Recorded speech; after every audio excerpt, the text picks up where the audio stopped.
Yes, people. We are back live. We are back live on the Sarcasm City TV YouTube for another edition of the Manchester United Liverpool podcast, Barbados edition with Bayesian Reds TV. Link is in the title for Bayesian Reds TV. Martinez winner for Manchester United as they scrape past Fulham 1-0. And as for Liverpool, it all keeps going swimmingly well on the red side of Merseyside, isn't it? Running out 4-1 winners against Ipswich and not even keeping pace, staying at the top of the table and keeping their lead the same over Arsenal with a game in hand as well. But before I continue, big up to everyone who's supported as always. Run up the likes, people. Shout out to everyone who joined over from Saeed's raid. Big up to everyone that was already here. But hit the like button on the video. So important you do that. Whether you're watching this live right now or watching this back, hit the like button on the video. Make sure you share this across our socials as well. And that's me, Flawless, at Sarcasm City TV on Twitter and Instagram. And that way you can find all the Bayesian Red socials as well. And just as important, make sure you subscribe to the channel Sarcasm City TV and hit the notification bell as well, because the likes are way too low. So let's get up to 100 likes, people. Hit that like button as well. And let's bring in, you know what I'm saying, one of the Dons is in the building. Barnes is in the cut. Yes, Barnes, what are you saying, man? Good, bro. What are you saying? All good, man. All good. No complaints, man. All good on your end, yeah? Yeah, everything's good, man. You guys get a sneaky win, huh? Hey, sometimes, it's amazing what happens when you don't make defensive errors. So you did call this 1-0 win too. I did call this 1-0 win, even though that lineup, I was like, oh Lord, but it don't make sense because of the amount of goals we've conceded. But I've been saying it's like defensively from a structure standpoint, it's not bad. It's individual errors that cost us. We don't get carved apart consistently.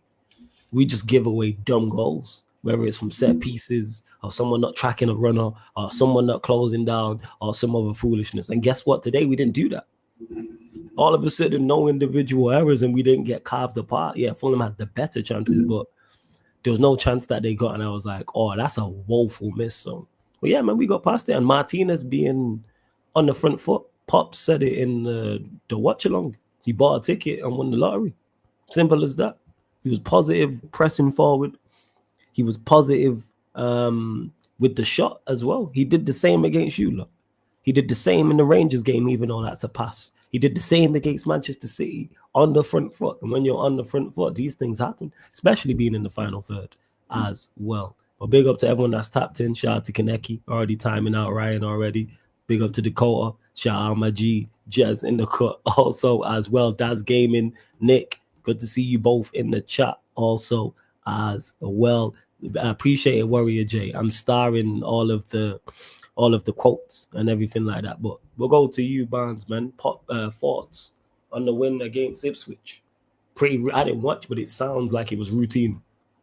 Yeah, a routine win against Ipswich. I mean, we anticipated that they were going to play a low block, which they did, to be fair. But we just picked them apart. We control possession. They didn't have a shot on goal. They didn't have a sniff of goal.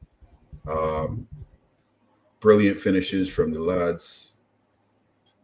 Gakpo had a phenomenal game. Szoboszlai had an incredible game.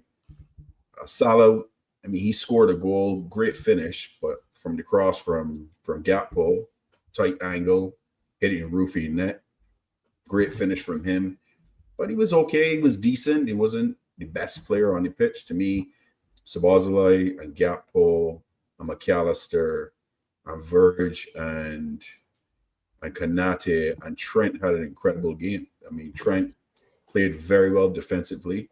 And I think he must be watching this show, to be honest with you, Flawless, because the man actually played with a lot of effort and a lot of, you know what I mean? He cared about playing defensively, and I guess he listened, or somebody must have sent him a clip of me ripping into him. Not showing effort, especially against a rival.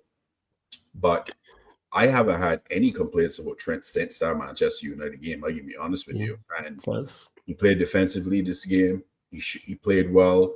Brilliant cross into the box for a header for Gakpo from Trent. Yeah, the lads did very, very well. The only thing that annoyed the crap out of me is that we conceded a goal, and a goal that we didn't have to concede. It was just stupid and silly. But despite of that, routine win. We handled Ipswich. We could have scored a lot more. But lads did their job. We get 3 points. We move on. We got a tough one coming up after the Champions League game midweek. We got a real tough one next weekend. Away to who you lot? Oh, it's who is it? Next weekend is it's away to Bournemouth. Yeah. They just packed up Forest. They packed up Forest and they packed up Newcastle before that. Damn. I need them to follow suit. I need them to pack you lot up. I'm not gonna lie, man. I need that.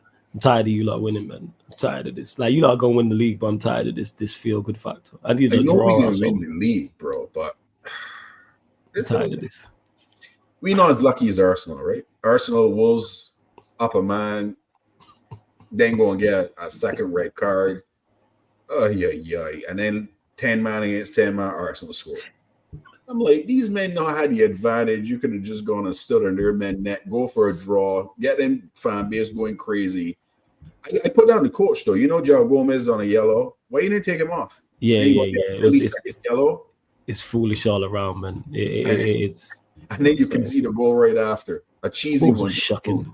Yeah, Wolves are cheeks. They are terrible. Got welcome man like Pops, the legend in the building. Yes, Pops. What you saying, man? Cool. What you saying? Good, yeah? Yeah, man. All good, all good. Love that, man. You? Love that. Yeah, man. You good. You know that you good, yeah. Yeah, I seen you in the one with this guy in the chat. You know. Pops is a wind up, you know. This guy in the chat. You know? I see it and I see Pops' name. I'm like, all right, here we go. Even before I've even read the comment, I'm like, yeah, it goes Pops on the wind up thing. But yeah, Pops is talking about you lot, and we'll get your thoughts on the United Fulham game as well. But the win against Ipswich, I was saying to Barnes, I didn't watch your game, but from the scoreline, it seems like it was a pretty routine victory. What's your thoughts on it? Job done. A little disappointed, to be honest, because they got agenda. I want AB1 to get the Golden Gloves because he's the best keeper in the Prem for me. So every time he concede, I'm pissed, to be honest. That's just me. So my agenda is clean sheets. And for some reason, we can't seem to concentrate for all 90 minutes to get a clean sheet, because that's really what it was, a lapse in concentration. Big man on a small man, and the small man gets ragdoll for the corner and bang is in, and that was that. Other than that, I mean, you can't complain when you score 4 times. Score early, pretty much destroy Ipswich, which, I mean, you would have seen last week they got 6, so they were a little bit more defensive, I guess, trying their best to do something different, which they're not used to be honest. So it didn't work out. We bagged one early, and that was that pretty much end of the game. And I mean, a lot of the fans wanted to see other players come on, and for me, players rested in possession. Van Dijk played 90 minutes, but it was like he played about 65 probably in real time, if you think about it, in terms of effort and energy and that sort of thing. So midweek is another Champions League and then Prem again next weekend. So to me, I mean, good 4-1. As I say, can't really complain, but clean sheets is the agenda for me because I need to see Ali at the top of the charts. And right now, I think he's behind the likes of possibly, I think Pickford and Onana are ahead of him. I think Raya might be number 1. Sells is definitely number 1. I'm not. Yeah, at one point, I think Onana Pickford tied for the top at one point. What, for clean sheets? Clean? Yeah. I can actually check it now. Because your defense was half decent. That was a little while ago. Sells then, I think Sells went clear by himself, I think was 6 or 7. Because when I heard, I said, I know Ali's been out for a while, so I think he had 3 when he came back. Yeah, because we had a run. Yeah, we had a run where we got. Yeah, you had a run. You had a run. Yeah, you were good defensively. Yeah, it was. Hey, put your clean sheet. It's been that long that you can't remember it. Yeah. So it's Sells at number 1 with 9. Raya and Pickford tied for second with 8. Onana's at 4 in 4th with 7. Henderson's in 5th with 6. And then Alisson Becker in 6th with 5. 5. See? Damn. Surprised, didn't it, right? Surprised, right? Yeah, because people was talking about it like Onana this and that. But let me actually check. I bet it was who we played. friggin' Everton and Southampton and teams like this. Wait, one It second. doesn't matter though. It still counts, right? It's a clean sheet. Yeah, it counts, but you don't have get to the put it into -1 perspective. because it's somebody else. It's gonna a clean Nah, sheet but you against have to put Liverpool it is into poor. you have to put it into perspective when we're playing the teams around us. There's a whole different conversation. You know what I'm saying? When we playing teams better than us, there ain't no clean sheet. I guarantee you, there's not. Yeah, before you said it, you joke, man. That's why I said it. I'm looking here. Look, so the clean sheets. I guarantee I've not checked this, people. This is my first time watching this. Guarantee there's no one who's above us that we got a clean sheet against. Let me actually have a look at this. 1 second. Where we get these clean sheets? All right. Where am I going to the? That's the start of the season. Hold up. All right, Fulham. We did. Fulham. All right, so Fulham's won because Fulham are above us. Who else? Today too. That's today, yeah. Yeah, Palace are below us. All right, Villa are above us. See? Leicester are below us. Everton are below us. You and Everton is probably 0-0 draw, right? Probably one clean sheet each. Now that was a joke, man. We beat them 4-0. So I'm right. So that Fulham being twice. Yeah, I knew it. You know what I'm saying? 2 out of our clean sheets are teams above us. One being Villa, where that was them fresh off of what's it called? Champions League. That was when the whole Ten Hag's definitely getting sacked, because that was just before the international break. Was it just before? Yeah, it was just before the last international break, I believe so. And then everyone else. But yeah, I just had to put that into context for myself. And big up to Lewis for the raid as well, man.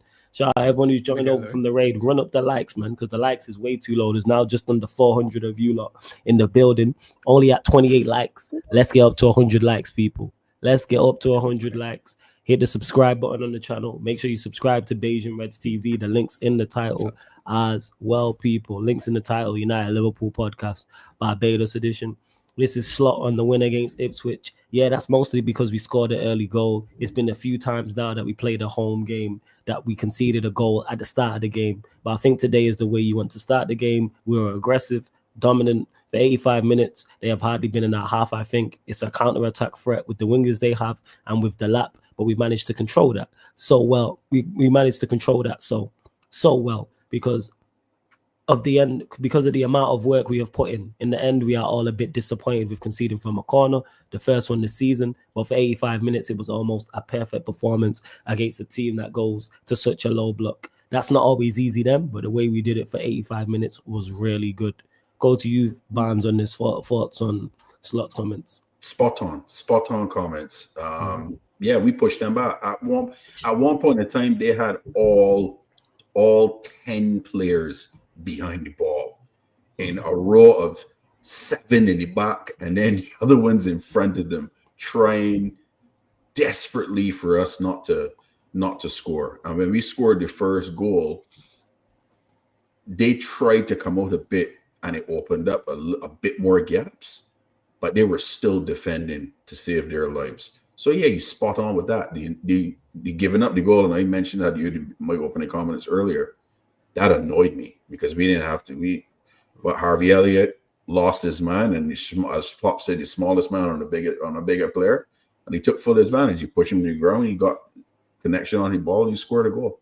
But yeah, he spot on with his comments. Very good performance. It's probably one of our more complete performances for a game this season. For a 90 minutes. We've seen it in halves, but we haven't really seen a full 90 minutes. Big up, Lewis. This is shameless, yo. Man said, smash the likes, raid gang, big up Flawless, and the panel, hashtag road to 40. This guy is crazy. I think you're talking about, after Chelsea made it, because I know he was doing it for Chelsea. He might be talking about us now. I think you lot have made 40, right? Let me check. 40 what? Yo, yeah, they've made it, 40 points. Because he was running it for Chelsea. Where he was like hashtag roll to 40, but they've made 40 points. So he's talking about us. Yeah, we gonna get it. Yeah, see, look, I know this shameless individual. He weren't talking about me. You're talking about Chelsea. We're talking about United. That's why he put a hashtag roll to 40. This guy's a dick. Make sure you lot subscribe to Carefree Lewis. G. That's my bro right there, man. And yo, Lewis, how long was your show? You started at like 9. Damn. You lot really had an emergency meeting? Fuck. Or 3.5 hours long. That was a long one. That's kind of like our Friday night lime on Friday. We hit I was out long. Pops 4.5 hours, 4 hours, 4 hours. I think it was 4 hours, and a bit. Yeah, that was a long one. Yeah, you lot was live for a long time because I tuned in, and then even when I left and then I came back and I was like, oh, these men are still live. I was like, all right, but yeah, go on, Barnes, carry on. Yeah. It's a fantastic performance for the lads. I'm happy with it. Now we got a Champions League on, I think it's Tuesday or Wednesday, Pops. I can't remember which day. All the games are Wednesday. PSV away. On Wednesday. Yeah. So I don't know. I Pops suspect that we can probably go strong in this game again, probably to start the game. I see where his thought process is, and it probably will happen because we need to at least get a point in case Barca win. We rack up and clean up for a spot for the group stage, not the group stages, the knockout stages. But yeah, next weekend, bro. Next weekend is what I'm focused on next weekend because that could be a tough game. That's gonna be a good game. That's gonna be a good game. But yeah, Pops, your thoughts on Slot's comments? Yeah, spot on, man. 85 minutes. First corner conceded as well, so that was another disappointment, to be honest. So we haven't been doing well with corners in the opposition box. We don't score enough from set pieces, but at least we weren't conceding, so that was disappointing to concede. Without being disrespectful, though, Ipswich are really not that good, to be honest. Let me be honest. When we played them at the beginning of the season, it was perfect timing for them in that they were at home, free hit against Liverpool. Now it's all right. You're coming to the league leaders, and let's just say the league leaders were City. What you would have expected, City would hammer them, right? Yes. Ergo, we saw City beat them 6-0 last week, and I said I don't think we're gonna get as many as 6 because I figured they can play a little tighter. But we got Siron. But for love would have been, like I said, awesome, and Mr. Locke would have said you got it all right. Everything would have been spot on as far as he's concerned, but. You take the 4-1 and we move on, man. Move on. Well, it sounds like I say it's all going too swimmingly well over there. You know what I'm saying? On the red side and Merseyside. Big up Liverpool's 12th man says, what was your opinion on Harvey Elliott's play? Wasn't good. Harvey was not good in this game. Talk about Buns. He was giving up. He giving away passes. His control was not good. He had a good game in the Champions League game and came back into this game, and I thought he would have moved forward and continue with his run and play, but he disappointed me, to be honest. He was responsible for the goal that we conceded as well, not covering his man properly. He lost his man in the box.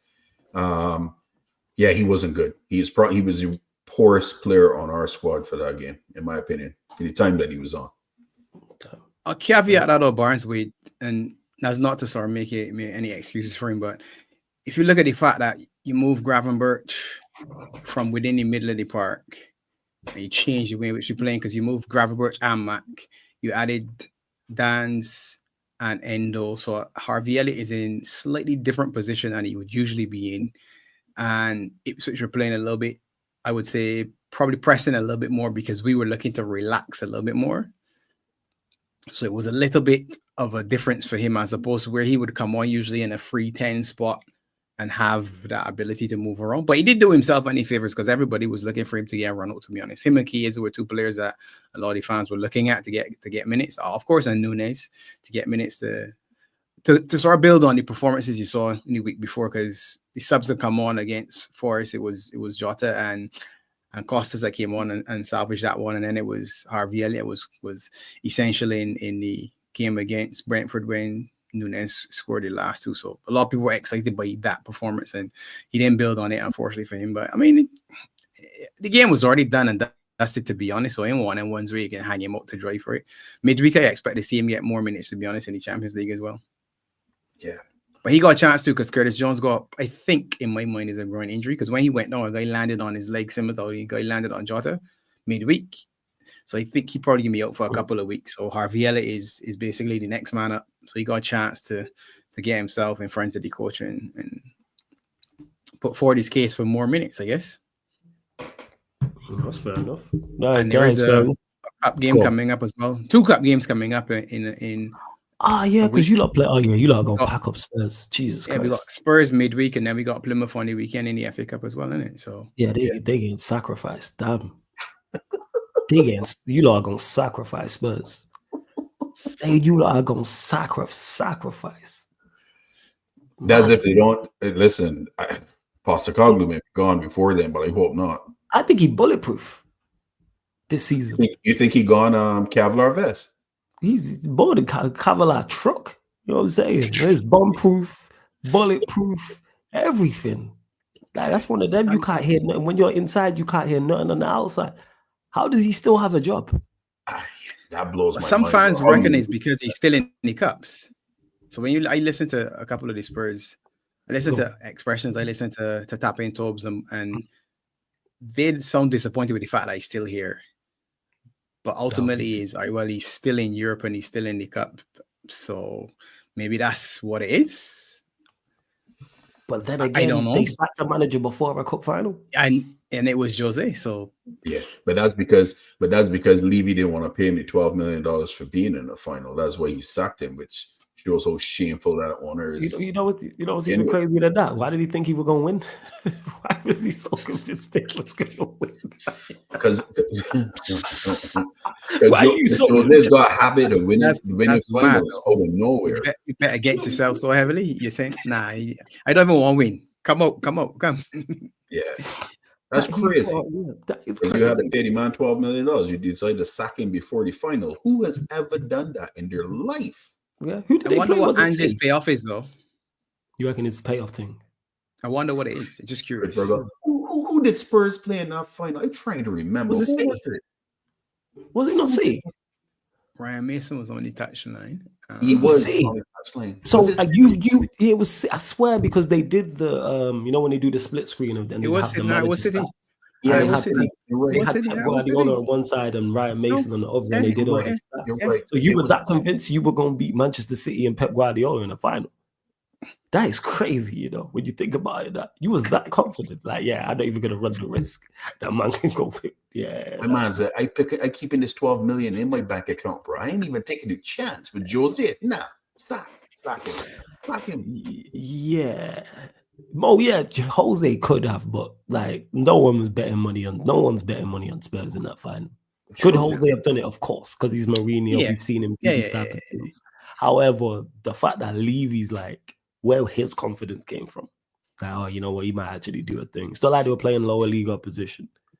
But yeah, I don't know what he needs to do to get sacked, even with him being in the cup. I get him being in the cup competitions, but surely you draw the line. They've literally they've literally almost lost double the amount of games they've won. I think they've won 7 and lost 13. Wins, 13 losses right now. So you are almost at that is crazy. You know what's crazy? You know what's even crazier, Flawless? Yeah. Everton is 1 point behind them with a game in hand. No, they're not. Yes, bro. That is mad. Everton is 1 point behind them with a game in hand, bro. Oh, yo, that is peak, yo. Because remember, because Everton will have the game in hand because they didn't play us. You know, they didn't play you lot. Yeah. 1 point behind with a game in hand. Flawless laughing because he picked up points today, Of course. You know what I'm saying? Of course. I got my dub at my clean sheet. He picked points today. He ain't laughing so much. I had to send a message to my boy Jacob today and be like, I checking in on you, bro. You okay, bro? Jacob got through it. Jacob is going, like, I did the United Spurs show Friday. They're going through it, man. You know what I'm saying? Jez was there, De Niro was there, Jacob was there. And it's like, yeah, of course, Mo. You know what I'm saying? Just because you lot pick up 3 points on the regular, it's not often for us. That's our first clean sheet since December the 1st. It's the 26th of January. Well, it's 27th now. Really? That was against Everton. Yeah. We had a clean sheet since the 1st of December. Everton. Wow. In the league. Because I said it literally during...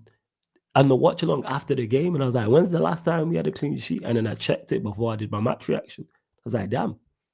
This is in the Prem, though. This is in the Prem. In the Prem. Yeah, in the Prem. Oh, okay. Because if you say that you had no clean sheets, even including Europa, I'd be like, that is mad. I'm trying to think. Have we had a clean sheet? Yeah, wait. We might not have had one in Europa in the time. I can't remember if the side, the PAOK, I don't know if they scored against us under Rude. But then again, that would have been after that. So that wouldn't have been Amarim's reign.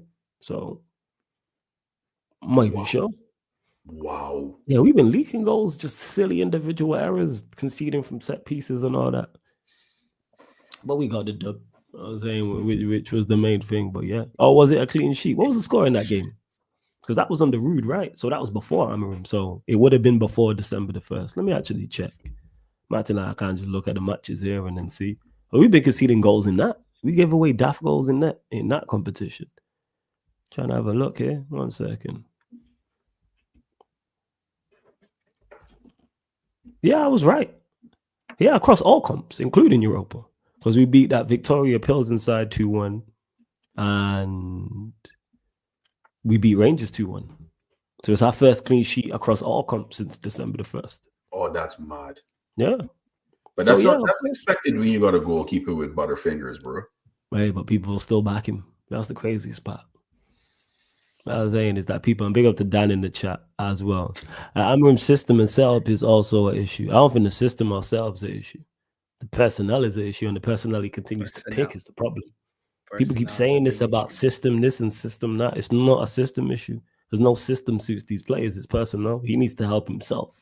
And I said as much. When I seen the lineup, I said horrible lineup. Glad he switched Maz and Delo as wing backs, and Maz went left wing back and Delo went right wing back. That helps, but any front three with Garnacho and Hoyland in it is not going to work. Whether you are playing a 3-4-1, whether you are nothing there. Whether you're playing a 3-4-3, 4-2-3-1, 4-3-3, 4-5-1, if your three attackers are those, it's a wrap.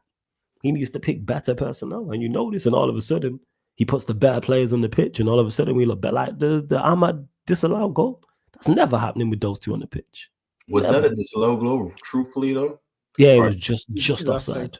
He was just offside. Yeah. It was just offside. Leaning. But the point is, I'm making is that's the first time we played football the entire match like that.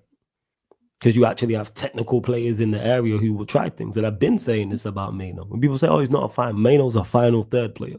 His entire youth run, he was a final third player. And then he gets them into the first team, and then all of a sudden he's playing in the pivot. And he's good enough skill-wise to play in the pivot to a level, but there's going to be certain times he doesn't play as well because it's not his job. He'll have the odd game where he'll do well, but it's not for him consistent. That's not his spot. The odd game, yeah. And Tahabi says, Kobe Cook to left hand. Who would have thought that someone technically sound who can take on the player and has good passing and things of that nature would play well, and that's on the manager. I've been saying play Ahmad and Mano as 2-10s just to see what it looks like. And if it goes horribly wrong, you switch it up. Ericsson played in the right 10 the game before and Ahmad played wing back, and it worked. Because Ericsson offers you that as well. Because he's technically sound and can pick a pass and all these things. It's amazing. It's not difficult, people. Like football ain't really complicated. Bruno played today? Yeah, he played today. Yeah. He was Bruno. He was deeper. Yeah. Typical Bruno. Play pivot. Yeah. Some good moments. Some horrible doing moments. A lot of talking. Yeah, doing a lot of talking. Yeah. That's him. That's Bruno in a nutshell. He'll do certain things and you'll hear Sheik talk about it on the watch along, and then he'll do some good things. Like, that's just Bruno. He'll just make some boneheaded decision. Like, someone threw the ball into him and he went to he does this often, the one-time switch, and the ball just went up in the air and Fulham got the ball back. I even get mad. I've seen you do this before. Like, this is just part of your game. It's like, but we are just light. So when people say, oh, it's systems, no, personnel is the problem. Because there's no system that suits these players. This is why when the last guy got sacked, these men were 13th. So we just gonna overlook that. Yeah. What was your thoughts on Amarin's comments about Rashford? About the lack of effort. That's why he ain't even on in training. I saw some comments about that. Did you see the comments? Yeah, I did see the so damning. I thought it weren't real. That's how damning until I seen the video. That's how damning they was. I was like, whoa. But that's on Rashford because he was the one who came out and said, like, the comments I'll get to, but he was the one who came out and said, I'm ready for a new challenge. I don't need to back you anymore. You don't want to be here. You said when I leave. So therefore, the protection of being at Manchester United, because normally I always say this, I don't like when things are aired publicly. You made it public. You got dropped from one squad and then turned around and said, yeah, when I leave, I won't say anything bad about it. The next day. I think was it the next day? Because we played the Sunday and it was the Tuesday, so it took 2 days. I remember, it was Tuesday. I remember I was on the show. So yeah, it took 2 days for you to come out and say when I leave, not if, and start talking. And you even spoke to him about it. And then what makes it even worse, what I think a lot of people are missing in the Amrin press conference, he goes, oh yeah, like today's game, for example, I would love to change the pace of the game, but I have no one to do it. He's saying I have no one of your profile. He's saying I could actually use someone like you or use you, but you just don't want to put the effort. That's the worst case about it. Is like you're not losing your spot to anybody of note. You're not even losing your spot. We haven't brought anybody in. There's no one new that he's not like. It's not like when Ragnick was here and Ragnick dropped him and he brought through Alanga and Alanga was playing ahead of him. There's no one new playing ahead of you. Garnacho, who could be going Chelsea, and Højlund, who's probably the worst striker in the league, is ahead of you. You can't get in ahead of the worst striker in the league. For real. The worst striker in the league, and you can't get in ahead of him. And the manager's saying verbatim, I could have used someone who could change the pace of the game today. That's you. One thing you can do is run. And you're quick. And he's questioning you, talking about, I put the goalkeeping coach on it. When I heard the name Yanel, I thought it was a reserve team actual goalkeeper. I didn't know it was the goalkeeping coach. I thought it was a youth player he was talking about. That's crazy. A man's questioning your effort levels. But you've had fallings out. Ollie questioned you. Ragnick questioned you. Mourinho questioned you. Like, we've seen this before. So, we move. That's my He's got to look at himself hard in the mirror, right?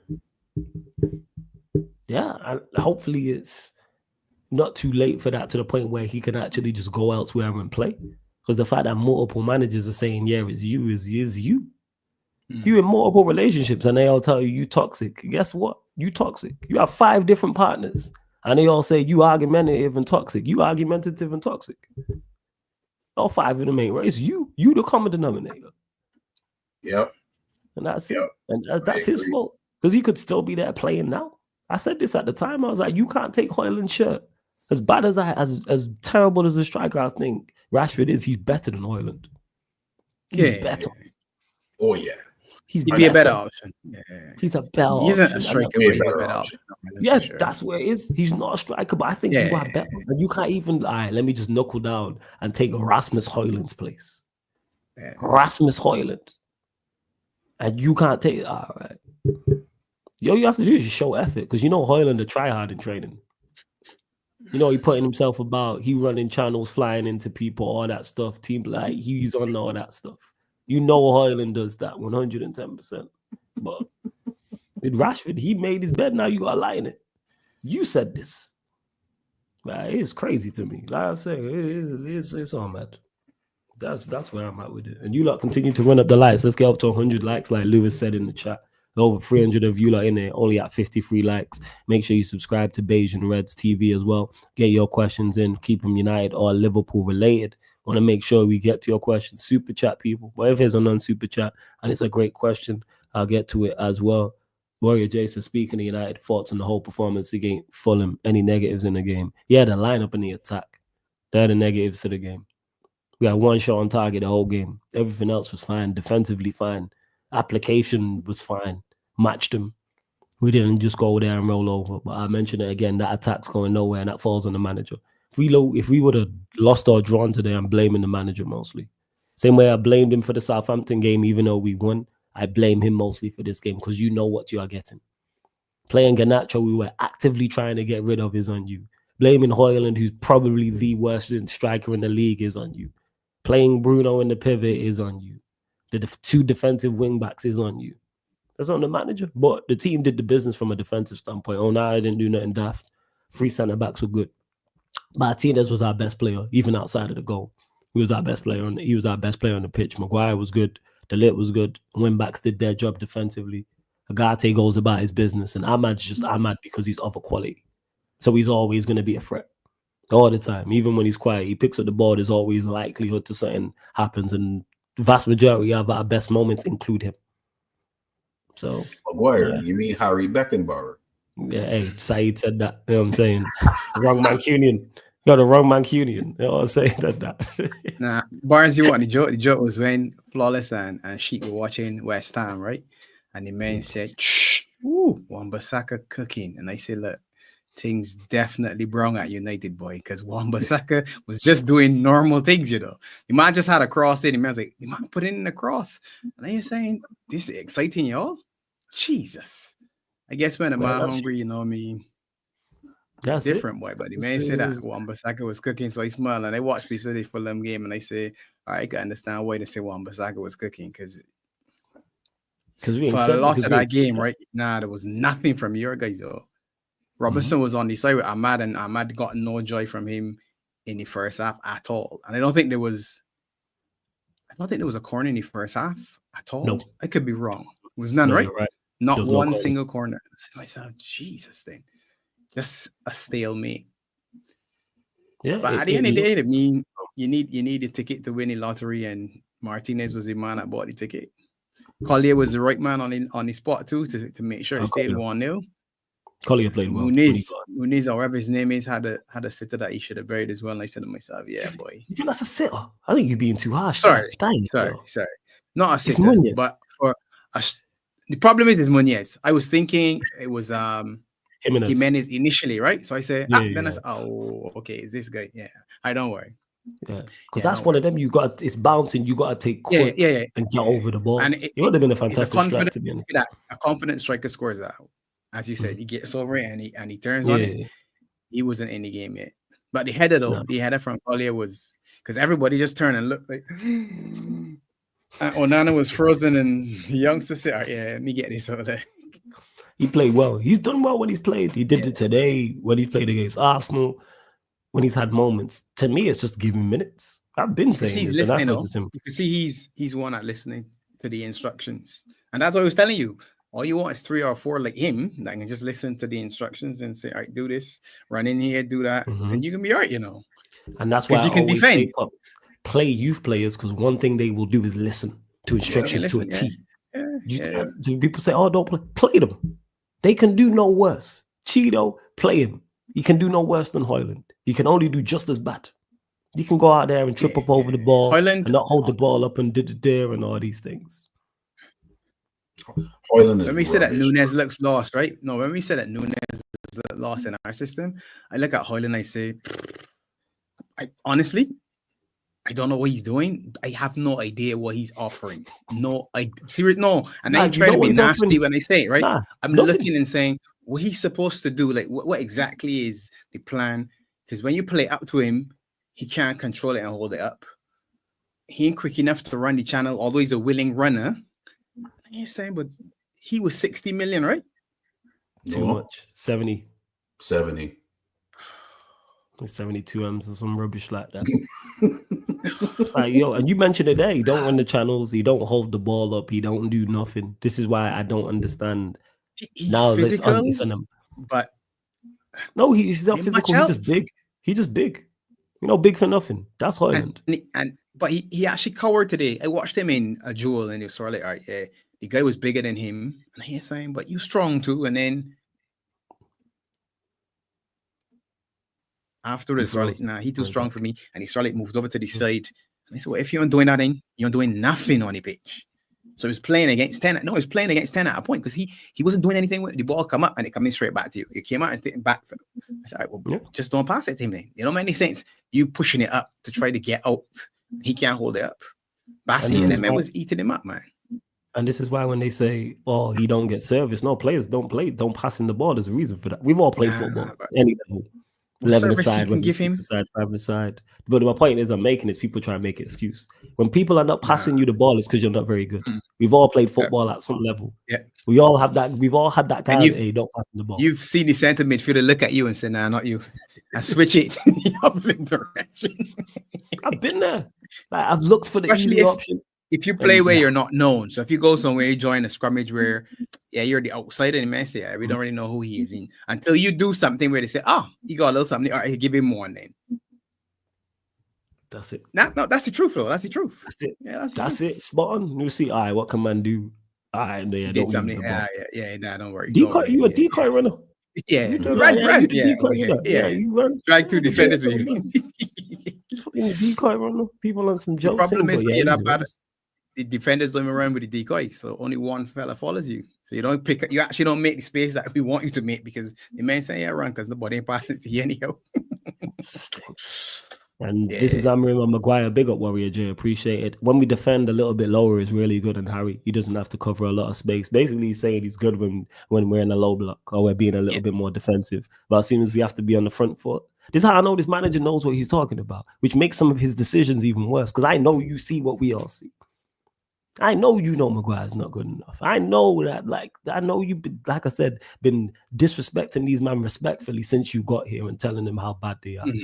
I say, if we just muted you and just played Northside, cursing them out in Portugal, that's what you're thinking in your mind when you're talking about these men, but you're a professional. So you ain't going to do that. But the same way Northside be cursing out Arsenal in Portuguese, you're doing the same about these guys. You're doing the exact same. Or you just translate it so it sounds better because you're a professional.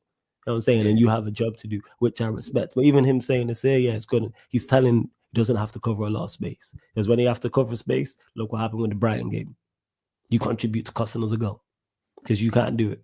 And I am Maguire, but then it's kind of like, you know these things. And that's where it comes back to Højlund and Garnacho and other teams. I know banishing Rashford, Garnacho could be leaving and sell him expeditiously. Need to get rid of him, man. I can't believe what we're haggling about, why we want more money. 50 million is an absolute bargain for us. Best sale ever if we get 50 to 60 million for him because he excels at nothing. Easily our best sale ever in the Premier League era. There's not a better one. Someone in the chat, let me know. If we sell him for 60 million, what's a better deal? There ain't one. Is that payback? Is that payback to Chelsea for selling you Mason Mount? Absolutely. I hope so. I would love that. I hope so. Oh yeah. Just the meltdown from these lot. Like if I posted it out on my Twitter now about Garnacho and Chelsea, I get people in my mentions abusing me. It's great. You know what I'm saying? The Chelsea one, they don't like it at all.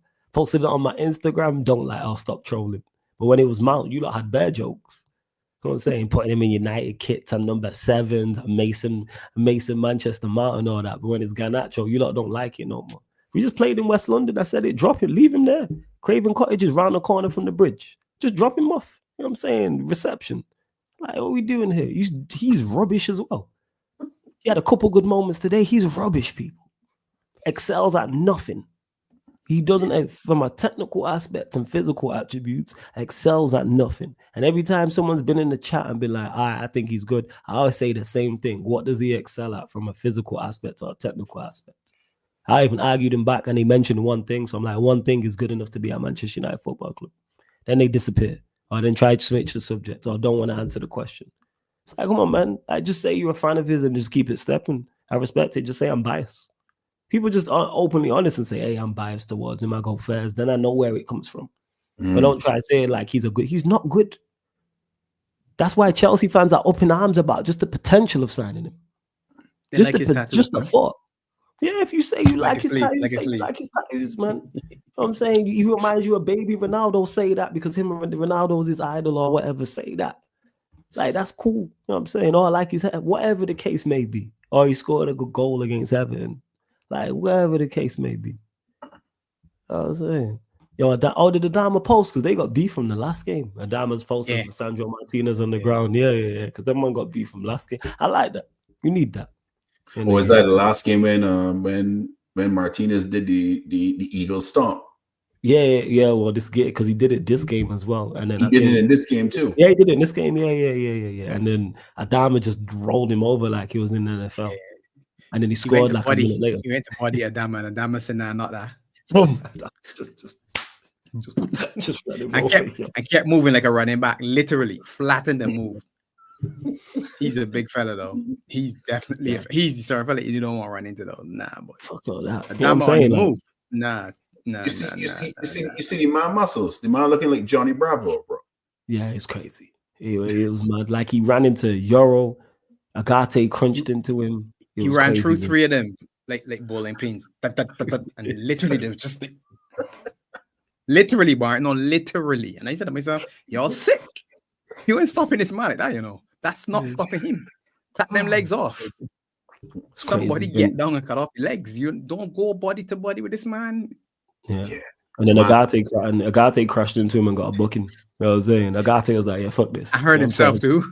Agate took him out right and that was down on the ground saying, Hey, Garte took one for the team. I respect it, man. My head run into a brick wall, and it was like, nah, I shouldn't have done that. I should not have done that. You tackle a tank, that's what's gonna happen. So Agate took one for the team. I was down for a little while, rubbing. Yeah, and then as long as he's back for the game next weekend, we should be all right, because we should be able to get past that Star Bucharest. And to Bun and Cheese, I hear this every single time. Fire username, by the way, says we need to be realistic. Who on earth will take Rasmus? I've been content creating probably 4 years. It's been 3-4 years, maybe 21. And I've heard this about every single bad Manchester United player we've had, and we've sold them all pretty much. I heard the same recently about Anthony. He's now on loan at Betis. People will always. People will always. Yes. We say every pot got a cover. Every pot got a cover. Every pot got a cover. Sorry, flawless. That's fire. I'm gonna use that still. That's fire. Every pot got. I like that. Yeah. Every pot got a cover. It works for men and women too. If you want to use it for that relationships, every pot got a cover. Got a cover. So bad as you think a player is, somebody else, or they're saying, I could use him. Somebody. It is. And I know this because I've watched us sell our trash players for years. Same way people say, oh, who will take Anthony? And Betis came. Who will take Rashford? Interest. Garnacho, Chelsea, Napoli.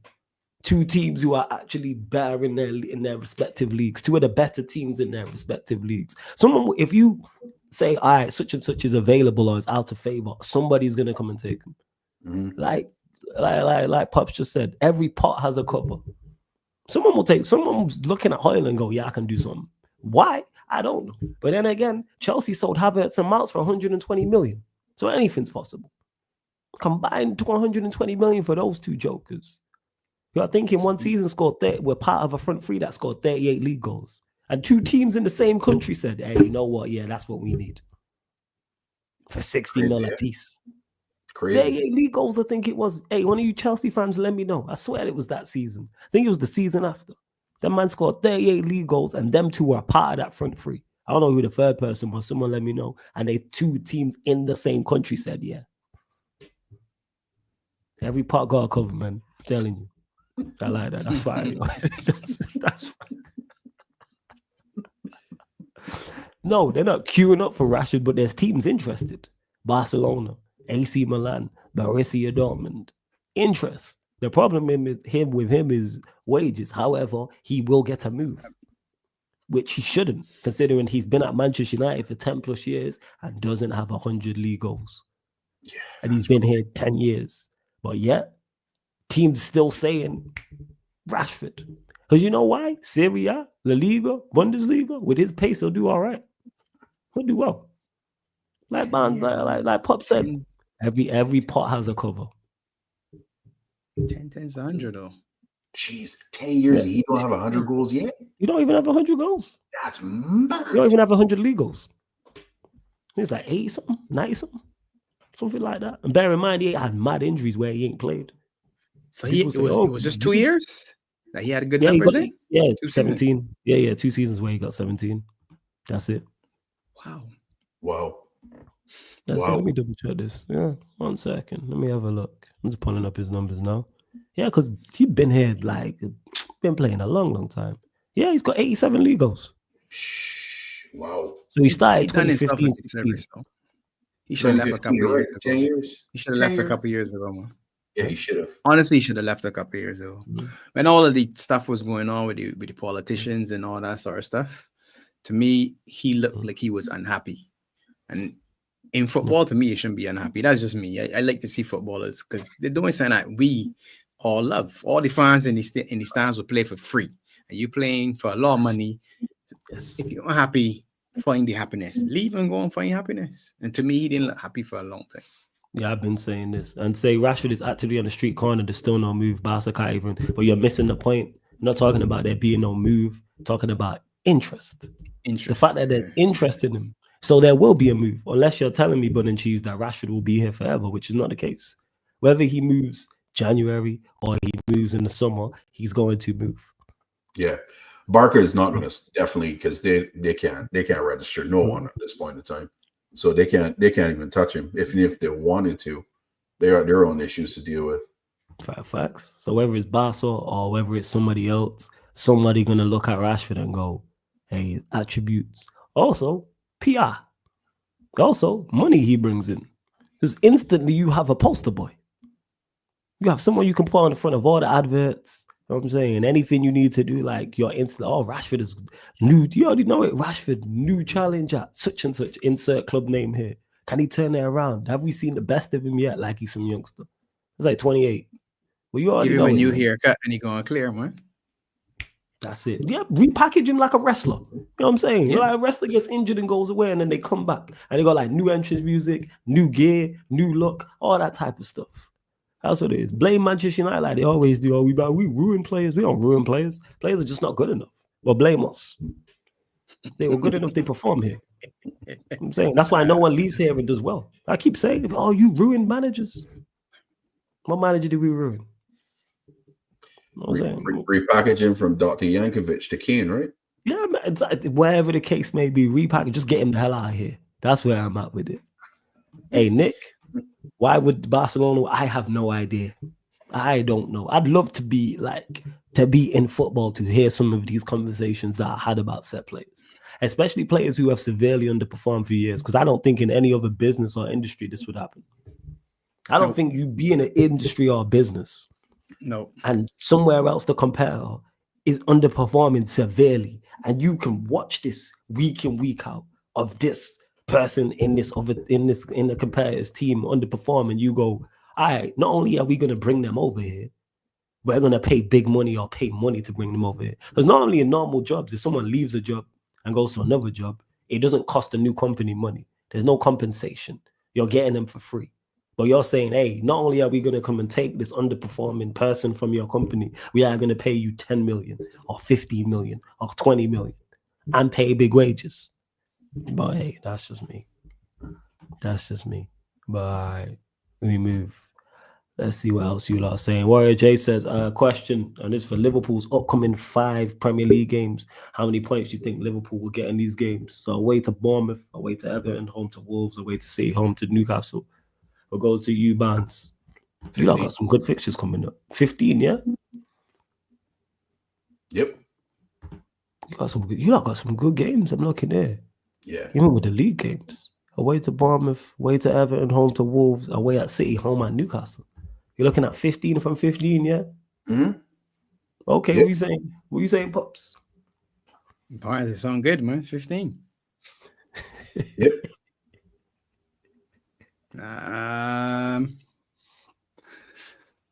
6 points at home for sure. All right. As much as people think Bournemouth can be a good game, I think we beat Bournemouth, to be honest. I tell you, Everton is the one. Moisey away. Last game at Goodison. That's. I feel I can be dirty, man. I feel I can be one of the ones that dirty, man. Pop's been saying that, but I still think we that's beat the one, man. That's the one. That's the one that Flawless is gonna laugh at. That's the one. That's so what I will be there. They're laughing. I will be there. You say we losing or we drawing? No, not losing. But I can see that's the one I can see Moisey saying, listen to me. This is the last time we playing these bastards here. You can at least make me a win at no cost. That would be a good one. So what are you saying, Pops? I can be an early kickoff. That's an early kickoff? That's it. I probably can be early kickoff, you know. That can be early kickoff. I can tell you right now. Nah, they're saying 7:30. They're saying late kickoff under the lights. What? Really? Yes, under the lights. They got it 7:30 p.m. UK time. That's a different view now. So the man want pandemonium. Under the lights. It's under the lights at Goodison. Let the man get some drinks in them. All right. The fans gonna be hot. Wednesday. Yes, 2:30 p.m. Wednesday. I can't wait for that. I cannot wait for that. Yeah, that makes it a little different now, though. I definitely taking a day off work because I stream. I feel under the lights is a different feeling.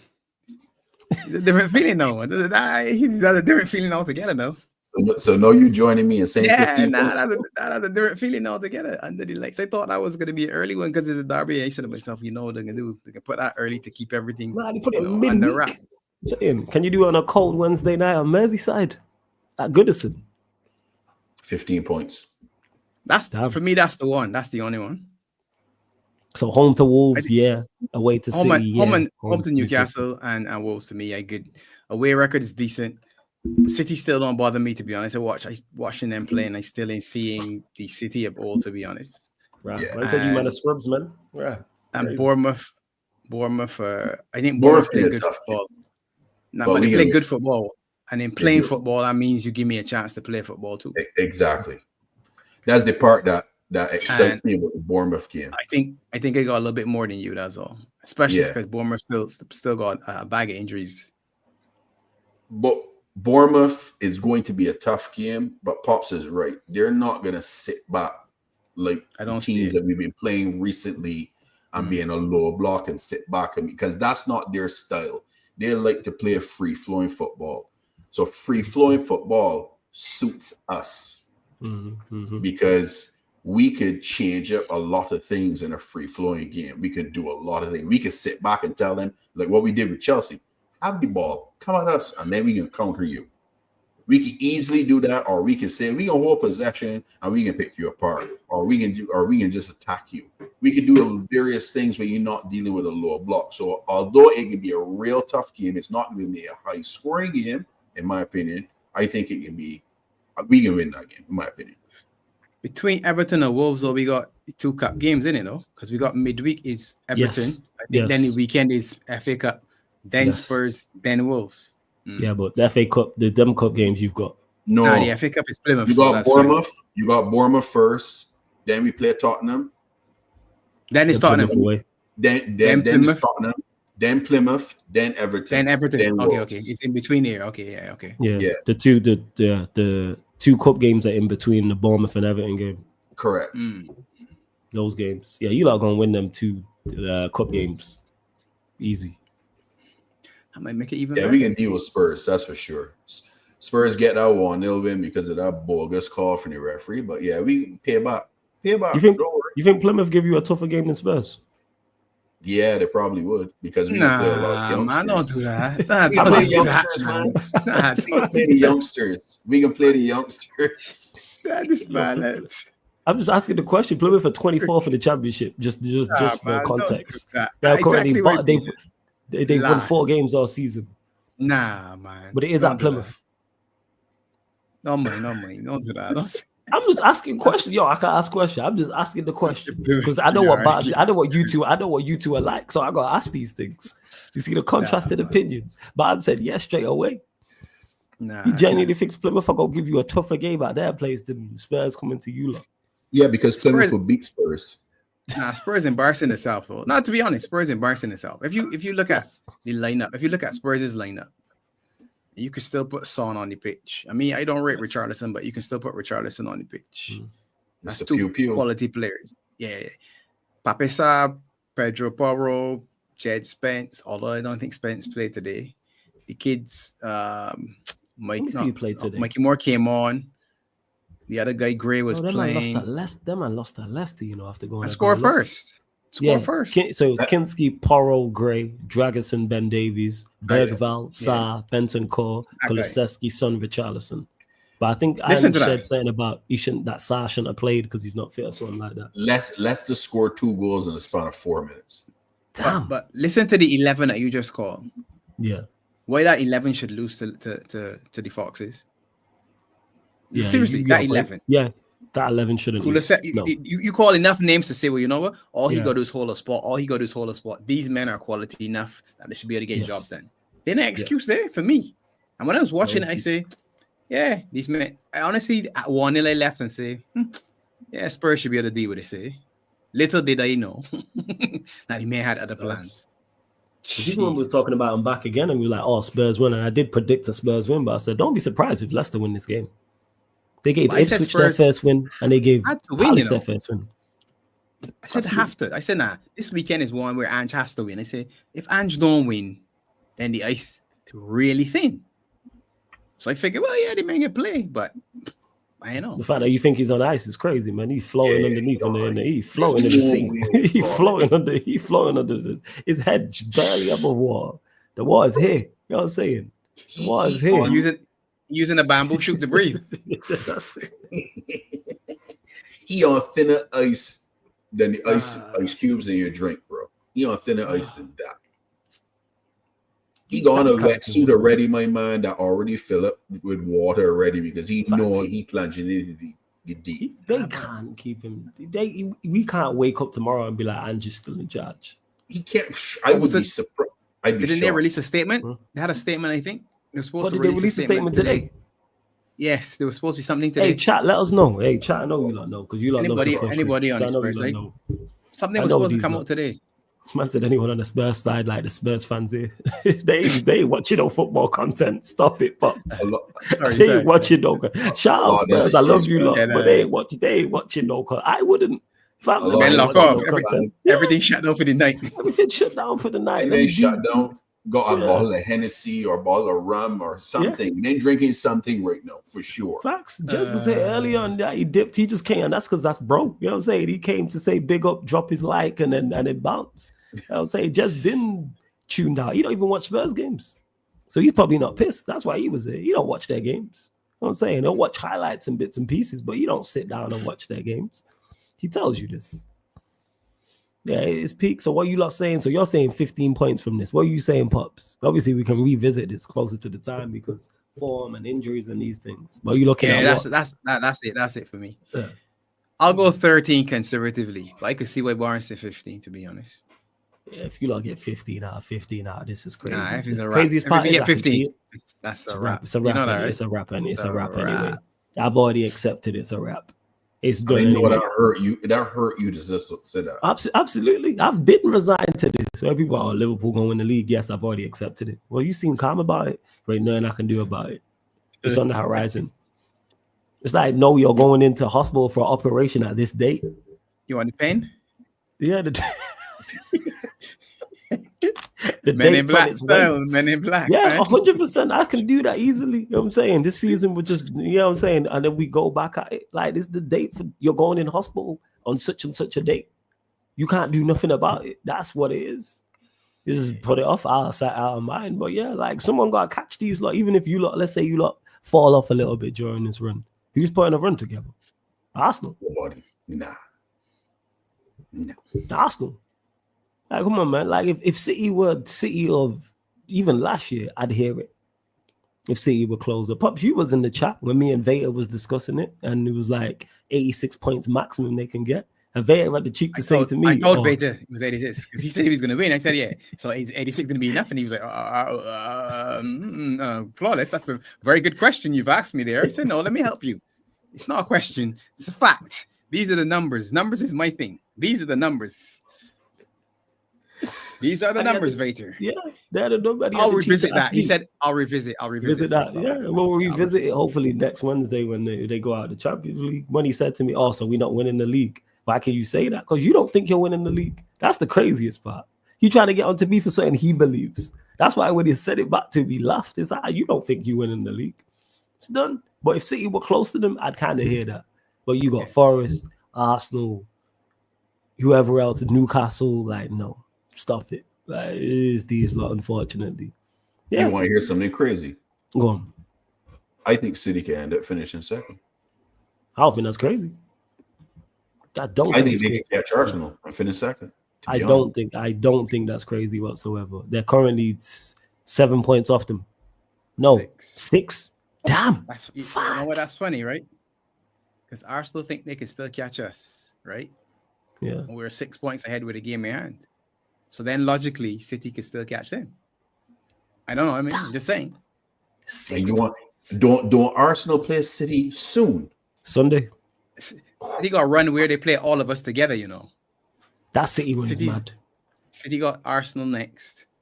Newcastle. City's run is crazy. Yeah, City's run of games. They just played Chelsea, right? Yeah, so it's Chelsea, Arsenal, Newcastle. You see, we're in 11 with them. I think it's us. Yeah, that's mad. Then they play Spurs away, Forest away, Brighton at home, Leicester at home, then the Manchester derby. Yeah. Their run is crazy. You know what's funny? Sunday, they're going to the Emirates. Yeah, they are. They're going in there and beat Arsenal. You know? You think they beat them? I'm telling you, they beat them. I don't think they beat them. You know, I think Arsenal do. We can we can Yeah, we gonna read into this. Yeah. I know Paul shaking his head no, but I want you guys to study something. Arsenal scored a goal against City. Who scored the goal? They got no creativity. Set piece FC, my man, we talking about? Yeah, my man, that has folded up like a it's chair. Fold up, but you know who's suspect from set pieces? See. Yeah, they're I agree. Best with set pieces. They're not the best with set pieces. And just added a kid at centre back. Yeah, Arsenal will be up for it. That'll be the difference. They'll just be tryhards out getting through the game. The play's gonna be rocking because that's got some form of rivalry on it now because of the whole Haaland stay humble thing. There's added spice now because it was all friendly, like, oh, Arsenal City, Mikel Arteta came from us, we sold you Zinchenko, we sold you Jesus, and all this, and the red and blue flag together. Since that game, that's all out the window. And even it got nasty. It got nasty. Even when De Bruyne pushed Arteta at the Emirates, I think that was that last season when he pushed him. I think that was the season before, innit? Oh, was it the season before? Yeah, like because it was business before last season. Yeah. Yes, because it was all well and good being friends until there's an actual trophy at stake. Mm-hmm. Now they're certain on the line. City beating them. Watch me. Watch what I tell you. You can see beat. Go on. What's your scoreline prediction for it? What you reckon? City can beat them 2-1. 2-1. I think the opposite. I think it'd be Arsenal 2-1. Pops, what are you saying? Yeah, how are you? I think they go to Nicky at home, man. Yeah. I think they do. Two teams I can't stand anyway, so hopefully it's me too. Both lose. Me too. Yeah, hopefully they both lose. But you guys know I have an Arsenal agenda, and I shameless to tell everyone. I ain't shameless to tell people as well. I have an Arsenal agenda. They're losing that game. I might actually do a head along just for fun. But you said it was going to lose against Wolves, so they told you that they can get results. But that's because they were to drop points. I said they were going to drop points with Wolves. However, Wolves do stupidness. They were up and I'm going to get a red card. Yeah, because Wolves. I'm glad they didn't know that red card was criminal. The red card against Arsenal was criminal. Criminal, my man. Yeah. It was an awful decision. Decision. And yeah, as much as I despise City and I don't want to see him, if they do, and it has to be a Haaland winner. I need a Haaland winner in that game. I need to lift up his shirt and it says "Stay humble" on it or something like that. That's what I need. I need or him to get sent off. I need something. Arsenal to score the winner and someone says "Stay humble" to him also. I need something. I need something like that, man.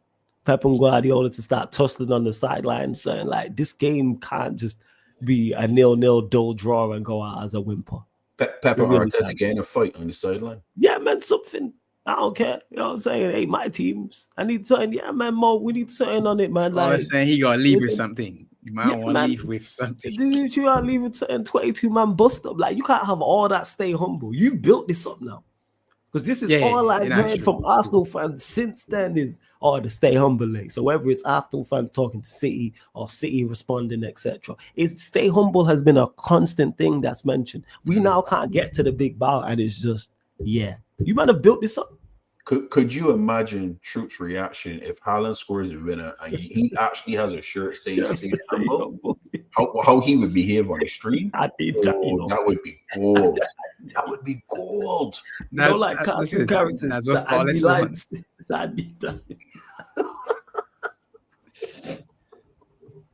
You know why? Because like a cartoon characters, like when you see them like the red like in their face, then the angry like that's you'll literally see Troops that will happen to him.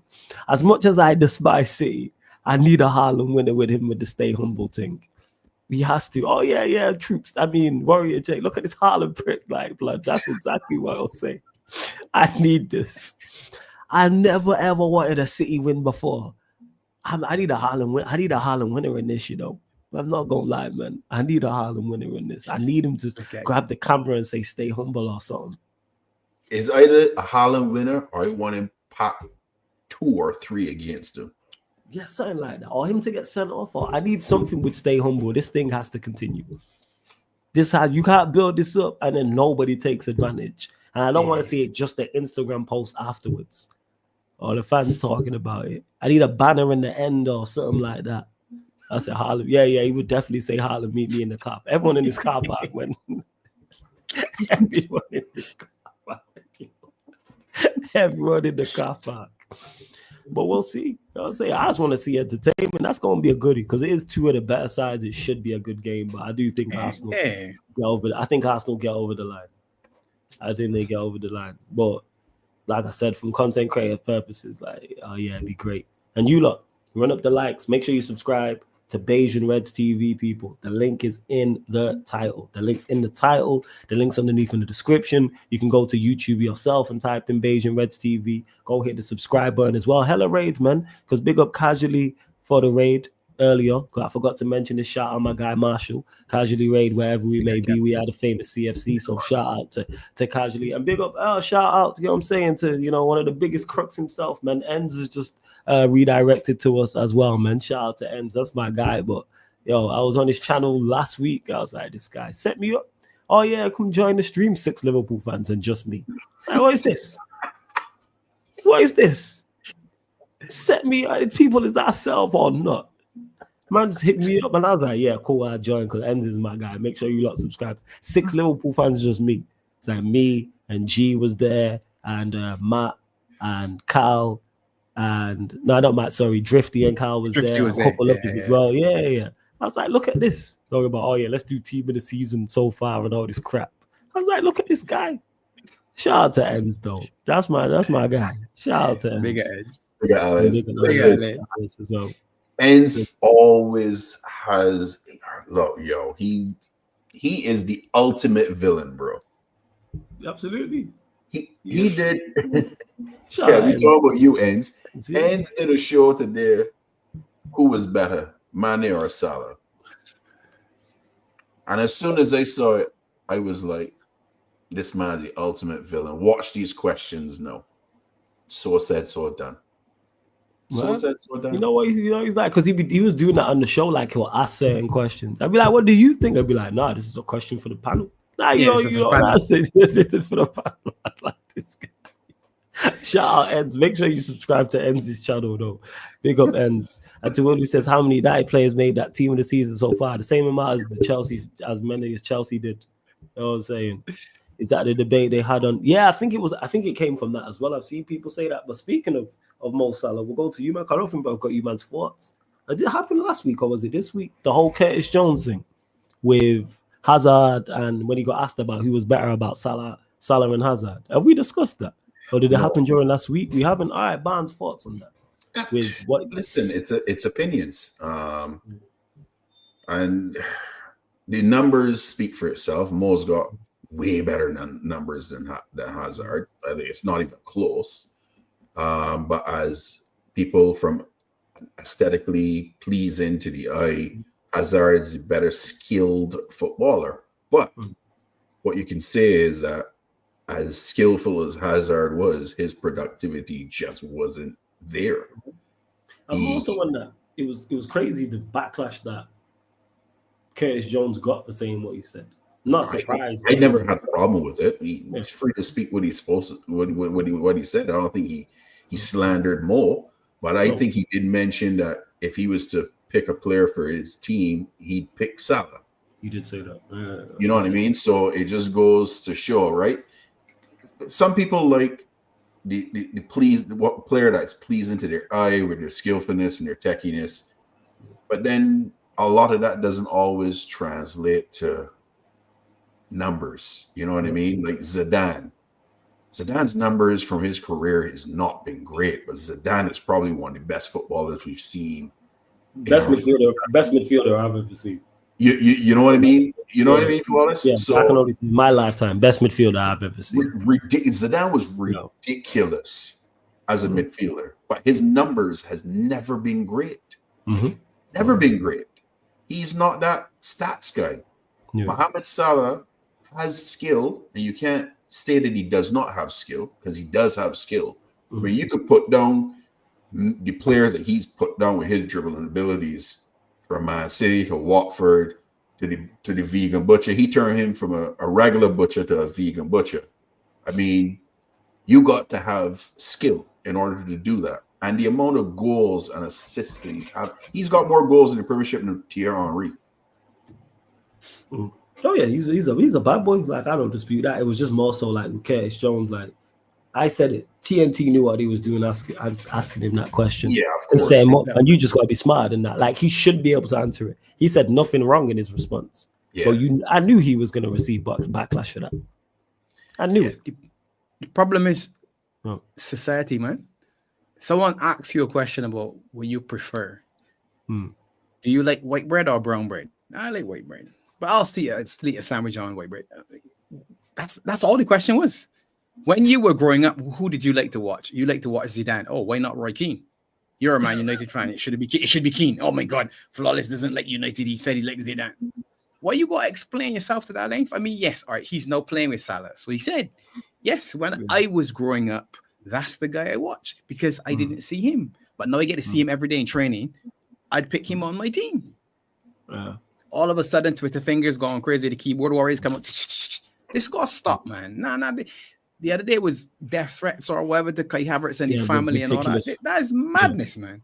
Yeah. But you know what? People really don't care about it because you can get an IP address and you can figure out who the people are. You can go and get them and say, yeah, you know what is the charge? But you don't want that. You got all these little avatars and faceless people that, and you see them in your chat or in other chats. You go in and just come in and abuse people and say these things and all that. And again, most of them are, as we say, some boy sitting in somebody's basement, mommy's basement, or whatever the case may be. So for me, I honestly speaking, that's why I stay away from Twitter and sort of things. I ain't got that kind of time. Flawless says, oh man, I ain't got time with a little 12-year-old boy telling me some foolishness and I get vexed. Oh my God, I got nah, man. Let Curtis Jones live. The man just had a child. Now all of a sudden it can be people in the street saying, well, you said that about you like it. So what? You spot on. And big up to Gunner for the raid as well, man. Hella raid, more raids than a trap house, man. Hella raids on the channel. Hey, everyone who's just joined over from Gunner's raid, whether it's Casualty's raid, whether it's Enz's raid, Lewis's raid, Saeed's raid, Jesus, a lot of raids. Make sure you subscribe big to everybody, Beijing Reds TV, man. Link is in the title. Subscribe to Beijing Reds TV. Hit the subscribe button on here. Run up the likes. There's now just under 500 of you lot in here. Only at 84 likes. Get us to triple digits quickly, man. Get us to triple digits quickly. Big up the Gunner himself. You know what I'm saying? And talk about running riot on Twitter. That is Gunner. He has me rolling on Twitter, man. Gunner hilarious on Twitter. You know, one thing I got to say about Lee Gunner, man. I love his honesty, man. And he doesn't care if he rattle his own fans. He does not. He just speaks his mind and he's honest with it, and you have to rate that. Respect him for it, man. He might not say things that people like to hear, but hey, it's his opinion. Got to respect it. It's great. Close your ears, then. It's a simple thing. It's a simple thing. Close your ears if you don't want to hear what somebody's saying. Close your ears because they really fans as well. Or don't watch. Don't watch. Imagine sitting down consuming content you don't like consecutively. How you know so you don't like someone's content, but you know all of their opinions and everything about you sit down and watch. How do you know his thoughts on this player and this player and this player and who you should sign and who you shouldn't sign? And how can you go, oh, well, you said this about such and such. Well, how do you know this if you don't watch? Because you're a fan. That's why. How do you know what I said 2 months ago? I'm saying, how do you know that you was watching? And you can tell me about, well, you said this, and that. So big up, Gunner. You don't make sure you subscribe to everyone who has. I can tell you when to. On the 25th. Yeah, you went. You said this. You said this on the 25th, and that stream was with. Oh, you was with Barnes and Pops. And it was yeah. Outrageous. But you lot continue to get your questions in. Keep them United or Liverpool before we do indeed close out. And like I say, big up for the raid as well. And someone asked me to ZFW says, you remember watching Zidane? Yeah, vividly. Yeah. Oh yeah. And I look at like I'm a early 90s baby people. So yes, I remember watching Zidane at Juventus playing against us. Like 99, I remember those both legs. Yeah, like when he still had some here. Yeah, he had a little bit. Yeah, he still had some here. I tell you. So yeah, I remember watching. I used to watch. I've spoken on this before. I used to watch Serie A as well on a regular basis because for those that are in the UK will know they used to do the show on Channel 4. That was on the weekend, on Saturday and Sunday. And not only did they recap all the games, they'd also show live games as well. And this is before.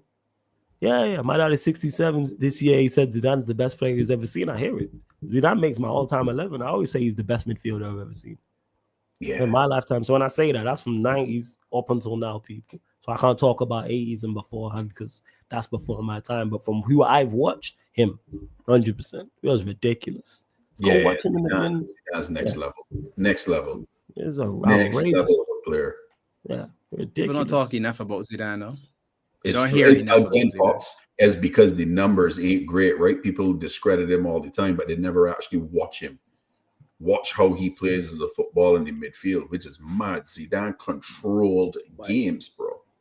Again, it's eras though. Remember when I was telling Flawless about the Premiership from 92 to 2025?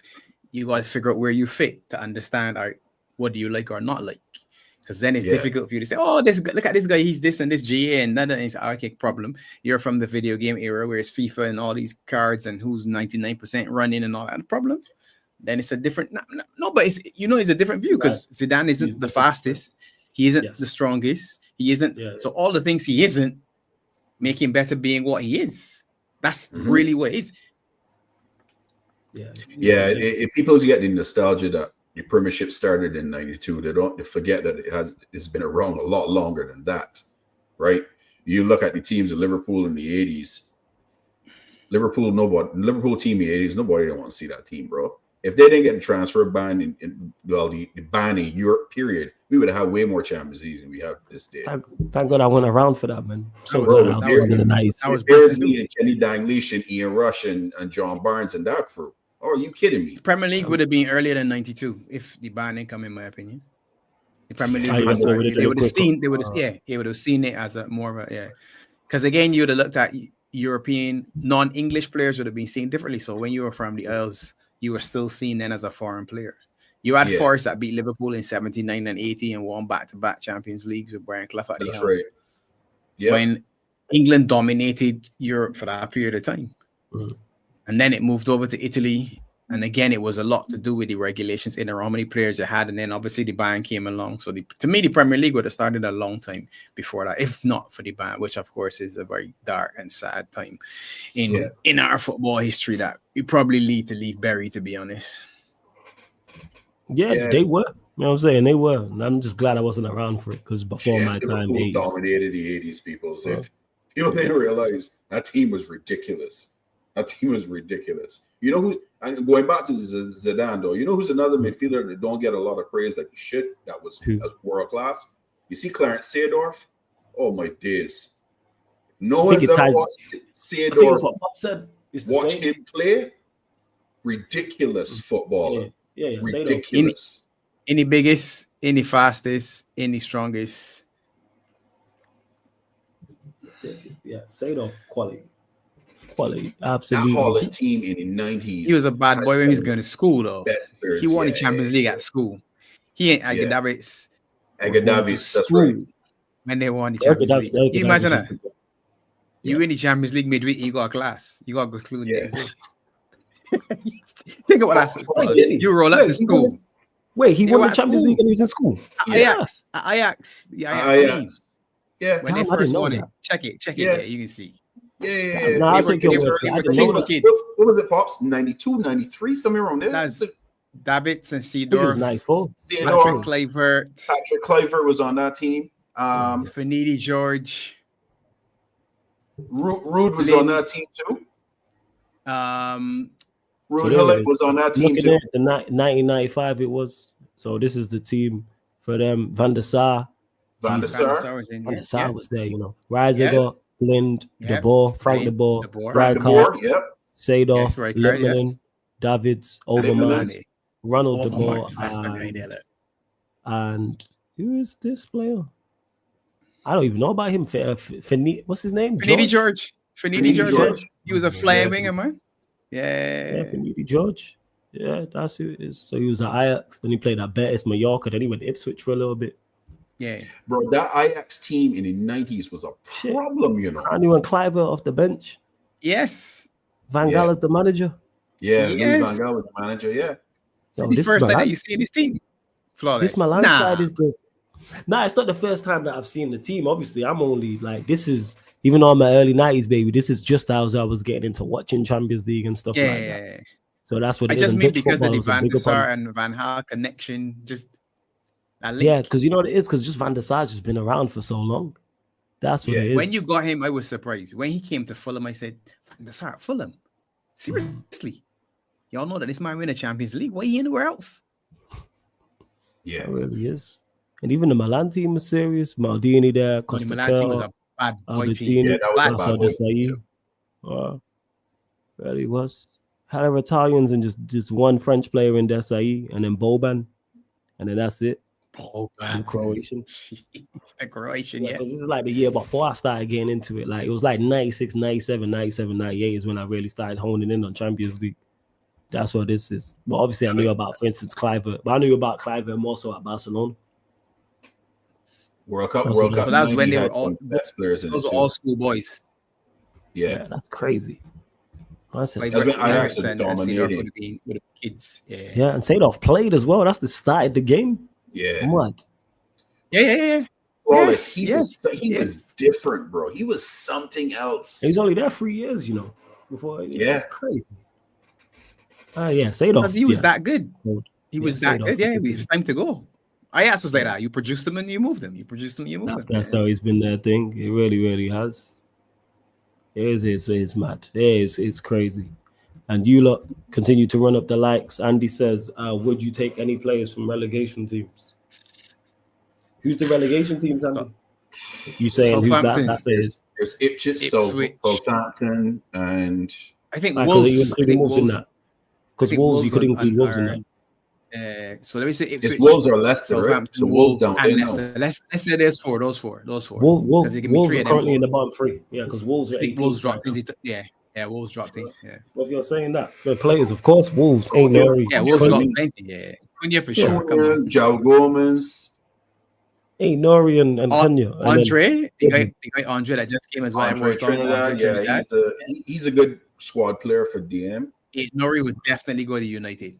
Comfortably, left back. Nori definitely would. Wing back, covered. Yeah, outrageous. The lap just came out to say to me, so I'm sure people would like the lap. And Hutchinson, yeah. So there's players there, definitely. But for me, Diblin, Cunha, Ain't Nori are the three standout ones. For me, they're the three I look at and go them. But there's probably more if I delved into it even more. So I'm just looking at, like, you look at Hutchinson, you look at the lap. Even the fullback at Ipswich, I think is good. What's his name? Is that Leaf? Leaf? Yeah. The left back, Leaf Davis. That's it. Yeah. Even he looks decent. Yeah. And you got Diblin. Oh yeah, of course. So this place there. Look at Hutchinson. Hutchinson's good. The lap. Mm-hmm. So there's a few, and to be honest, because every time I watch Ipswich, they do play, even though they've been packed by Liverpool, got packed last week by City. They actually do try and play a good brand of football. But it's going to be free from those four who get relegated in Ipswich, Southampton, Wolves, Leicester. Obviously, that's going to be final. Everton, I thought was going to be down there, but they now with Moisey back in town. They picked up a couple wins. They just picked up 2-2 wins. It's mad. 2 for 2, Moisey back in town, man. The boys back again. DCL scoring. DCL drop your handbags and pick back up meal items. Man, twisting up, man, and that, and going past players and all that stuff. I can't believe my eyes. It's fine. Hey, crazy work is crazy work. But let's get predictions for you, man. The next games before we close. Anything else you might want to add that we've not spoken on in regards to Liverpool? People in the chat, we 15 likes from 4,250. So get us there tonight before we close. Subscribe to Beige and Reds TV, man. Subscribe to Beige and Reds TV. I'm gonna say in here, start with proper ballers. Every single team had at least 5 ballers. Proper defenses too. You're talking about Serie. That's the Serie A in the 90s. Serie A in the 90s, I love problem league, bro. That league had all the ballers. The fact that they put that on free TV over here still is so blessed to grow up in that era. Man, I used to watch that every Saturday, every Sunday. That's where I watched a lot of my football was in Serie A, because in Barbados they hardly used to play EPL in early part of the 90s, bro. Yeah. You barely get EPL on TV in Serie A, or if you had STV or multi-choice TV back in them days, you would see the Holland League. So I watched Ajax a lot. That's how I first saw Edgar Davids and Clarence Seedorf and that squad, because we got to see Ajax play. Because you're watching on ESPN. Yeah, it's crazy. Everyone's was stacked. And he says I'm supposed to rate these scrubs now. Hello. Big up Gunner every single time, man. Shouts to Gunner. But yeah, anything you might want to add that we've not, so anything you might want to talk about, we've not spoken about in regards to Liverpool. Just pulling out your fixtures as we do. Now, I know a lot of the fan base for me is still squabbling that we need to sign players. And yeah, I do agree. We need to talk about that thoughts. Bolsa squad. Apparently, the kid Hato from Ajax was at Anfield for the game on Saturday with his mates. There's rumors that Liverpool could possibly pick him up in January. He's a left centre back, and he could also play left back as well. I personally don't think Liverpool's signing anybody until summer. I don't think anything is going to happen, but the fan base wants. I would love them to get a centre back for cover because I think we're a little thin in that position with Gomez being out. I don't know how long he's going to be out, and then Kwanzaa doesn't seem to be fully trusted from Mr. Locke, but I think he could solidify that with one more signing for this transfer window. But I honestly don't see us doing anything this summer. But hey, we enjoyed the ride and we roll with it and look forward for number 20 at the end of the season. Disappointed about no new signings. Nah, because me and Pop said that we weren't going to do it, so I wasn't on that hill to get disappointed. I wasn't expecting it, to be honest. That's right. What are you saying, Pop, in regards to the lack of movement in this window so far? Contracts. That's going to be the next question. Thoughts on the no, because it's all gone quiet everywhere in regards to the contracts. More good or bad. Turned down. More just turned down another offer that was given to him. I don't think it had anything to do with money. I think it was more contract length. So I'm not sure if they just offered him a 1-year term. Who knows? I am in the opinion that Pops thinks slightly different than me. This is why with himself and Crab and Angel, we made such an awesome team. I think one of the three actually resigns. I think Trent Mo is probably gone, and Verge is the one that resigns with us. My thought process behind that is Verge is at the age with his kids as well. It's harder for him to go and move his kids at that age now and go and put them somewhere else to get them settled and all of that stuff, especially where the ages are. And he's comfortable. His wife is comfortable. They got family, friends at Liverpool. They've settled. It's a little bit easier, especially from a Trent situation. He's single. He's not married. He can just position himself in Real Madrid and move on. You know what I mean? I think it's only one of the three that stays. I would be shocked if Mo stays because I know Michael Edwards has this thing in his head that he doesn't like to sign older or re-sign older players. Mm-hmm. He's had that in his head for a long time, and we've seen it, which has me believing that Salah is going to be gone at the end of the season if he doesn't take a 1-year deal. But I would like if all three resigns, but I think only one of the three resigns. What are you saying, Pops, in regards to the contracts? And adding on to that, how many of them do you think stay or leave? Still looking at 3. 3 from 3 for me. If you're seriously looking at the team being a proper team, you can't let your skipper walk out. You can't let your leading scorer walk out. And ideally, you wouldn't want the scouts of the team, as they call him, to walk out either. But I had enough of that, the contract discussion, as I told you already, sick and tired of the contract. Yes. And that's the problem is without signing, right? You can't re-sign other players either because you can't come. The three of us are out of contract, or the two of you out of contract, and it's me and they're saying, "Well, yeah, Pops, you can re-sign for the." I said, "What these men here doing?" Because you're asking Ibu to sign. Now, if Ibu signing a contract and Verge leaving, if I'm Ibu, I want Verge money then. Because I'm going to be the senior defender, so I'm not signing an extension for 100 when I could sign for 200. And any other position is going to be similar. You're asking players to say, well, all right, you want me to sign an extension knowing that the skipper is leaving? No, I'm here because of the skipper. So you actually are stopping yourself from doing a lot of business. And even a new signing, you're asking a new signing to come on, and the man said, yeah, boy, I can go and join Flawless, Pops and Barnes. And when the man say, yeah, we left, No, but he come to join you. Oh, yeah, sorry about that, but the man give you the contract, so we out. Enjoy yourself. So he's unsettled now from the jump because the reason he's coming is because he wants to be with those type of players, and that's why you sign. You sign for a big club, because when you were there, it was Roy Keane. Roy Keane is the captain. Yeah, he coming to sign Roy Keane. If Roy Keane leaving on a free, all of a sudden he's saying himself, why Roy Keane leaving on a free, but he's his skipper? Verge is his skipper. Why Verge leaving on a free? Why Patrick Vieira be leaving on a free? You know what I mean? Those decisions then will actually then hamper the decisions that you can make in the market. I mean, you might find a man that just says, well, it was my dream to go to wherever the club is.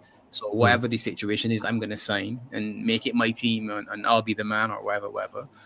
But it will still then, like I say, hinder the business that you can do. So I didn't expect anything to happen. I'd rather we just play the football, and at the end of the season, let me look at the contracts, because summer is going to be a big summer window either way.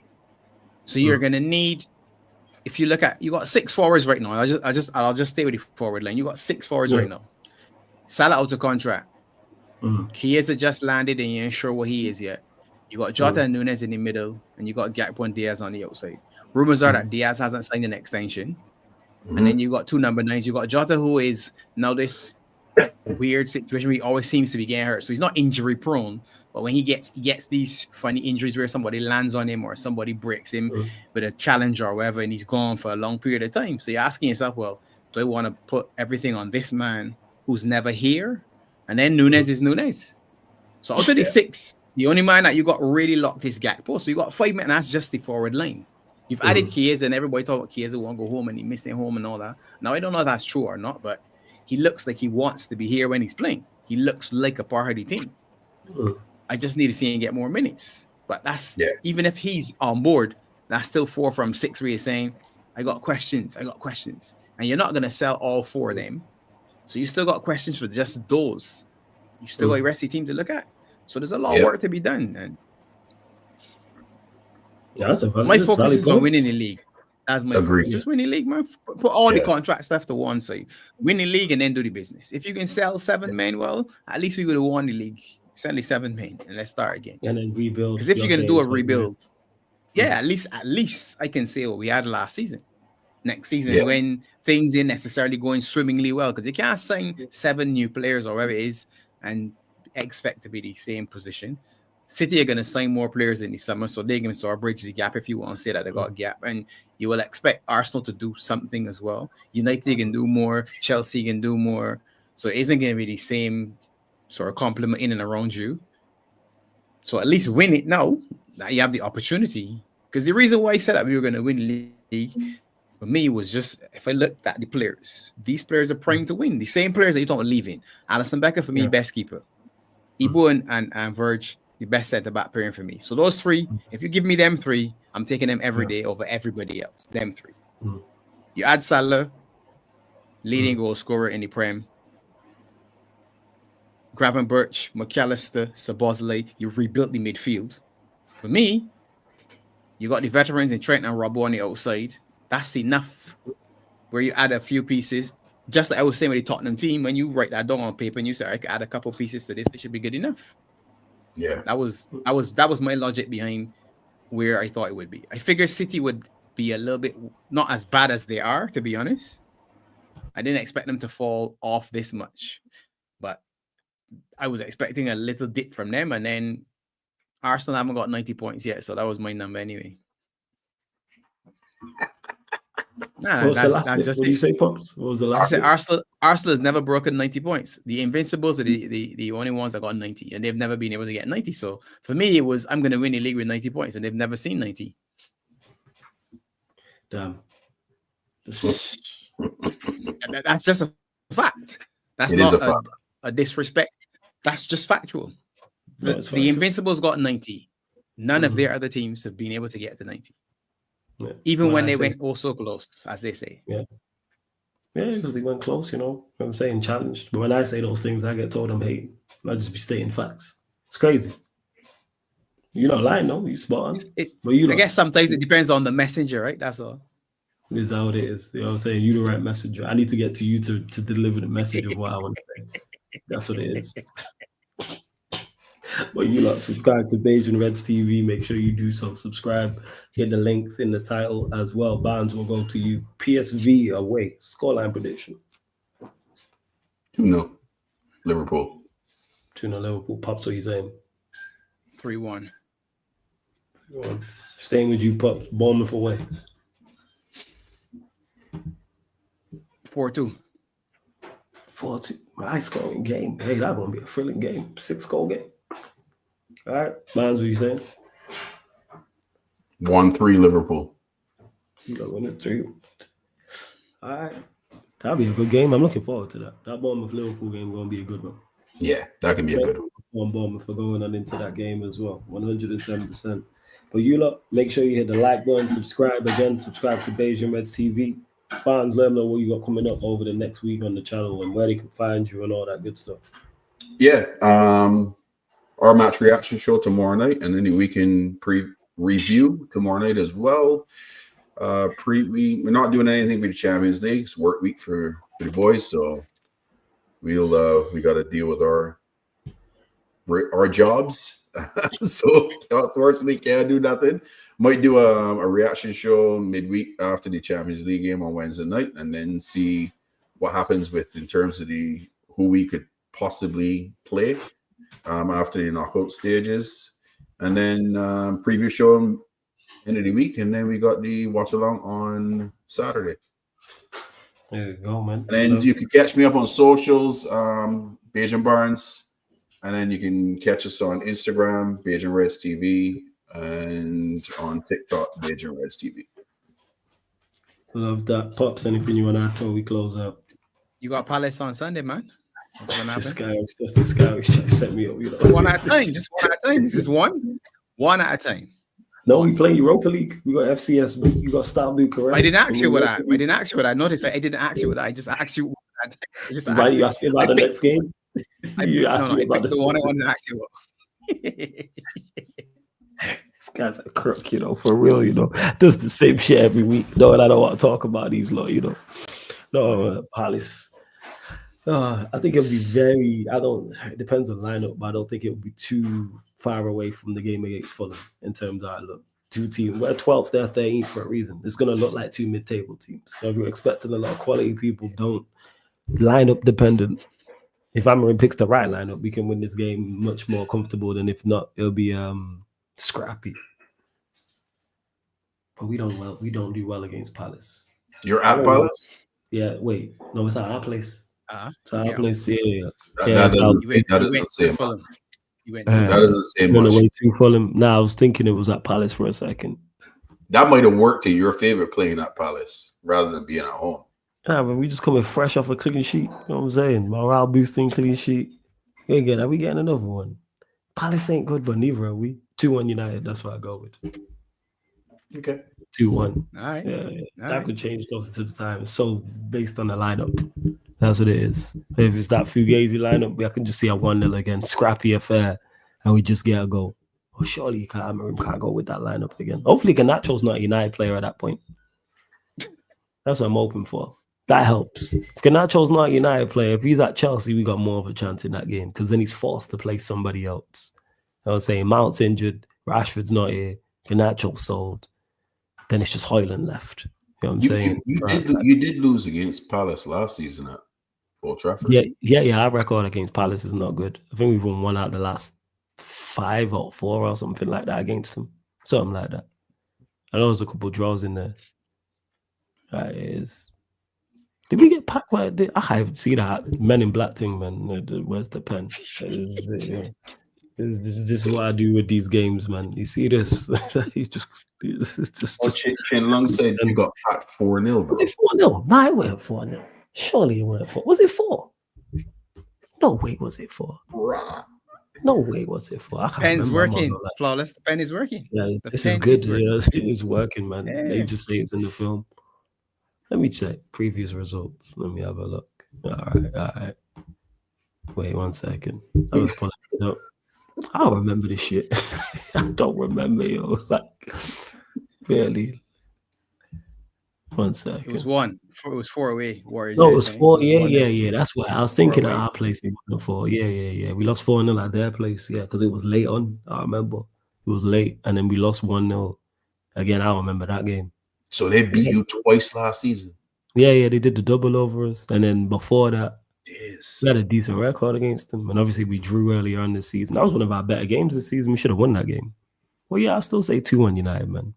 Should have, would have. Yes, I remember because we played him in the Carabao Cup just before. That's when I turned on Ten Hag. Because we played him in the Carabao Cup, played very well and beat them.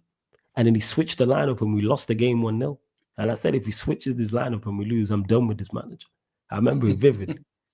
I remember it. You lot in the chat who have been watching me will remember that. I said, yeah, I'm out. I said, fuck all this. You switch up the team and we lose. Because we played very well in the Carabao Cup game a few days before. But hey, that manager's gone. I wish the fan base, the fans who backed him will go with him. But hey, we move. But all right, we closing out. Congrats to you for the 14,000 subs. I love, man. Appreciate that. Thank you. And roll to 15K here. Yeah, bro, we gonna get to 20, man. We gonna get there 100%. We gonna get there. And make sure you lot again subscribe to Bayesian Reds TV. Also, in regards to coming up today, what we got coming up today? Mandem United podcast. We'll be talking all things Manchester United right here on the YouTube channel, 4:30 p.m. UK time. And then following that, because we didn't do it this weekend because I was out yesterday, Premier League podcast Yardman edition. So I'll be back with Lex, Kaneki, Jovan, talking all the Premier League games. Javon's livid from the Chelsea game. He even put a message in the group chat straight after the game and was like, "Yeah, when the Chelsea section comes up, just let me talk." So he said, "So he's got plenty to say." He said, "Just let me talk." That's what, tomorrow night? Yeah, tomorrow night, 11:30 p.m. UK time. Yeah. Tomorrow night. All of these things I mentioned, people are all on the upcoming live stream schedule as well. Because there's no game, there's no week, there's no Monday night game, is there? No Monday. No Monday night game. But everything I've mentioned, all on the upcoming live stream schedule. Follow the playback as well, because you get a load of content over there. That's where the City Bruges game will be on over there. United versus Star Bucharest, that'll be over there. And then all the Premier League games, including Liverpool Bournemouth. I'll be doing Forest Brighton before that. And then the 5:30 kickoff, which is late as well. But we're going to redirect. Actually, one last thing. Spotify, iTunes, SoundCloud people. Wherever you listen to podcasts, type in Sarcasm City TV. This show and all the other shows will pop up on audio-only platforms as well. We're going to redirect. Alam's doing an NFL game. Sorry, no NBA because the games are terrible today. So no NBA today. The games are no good. I can't lie. He's doing division series. Chief Bills? Yeah, he's doing. That's the AFC Championship, bro. Yeah, he's doing Chief Bills. He's doing a live watch along right now. So all I need you lot to do is put Sarcasm City TV raid in Alam's chat, people. And this has been the Manchester United Liverpool podcast, Barbados edition, live on the Sarcasm City TV YouTube. Thank you very much for tuning in.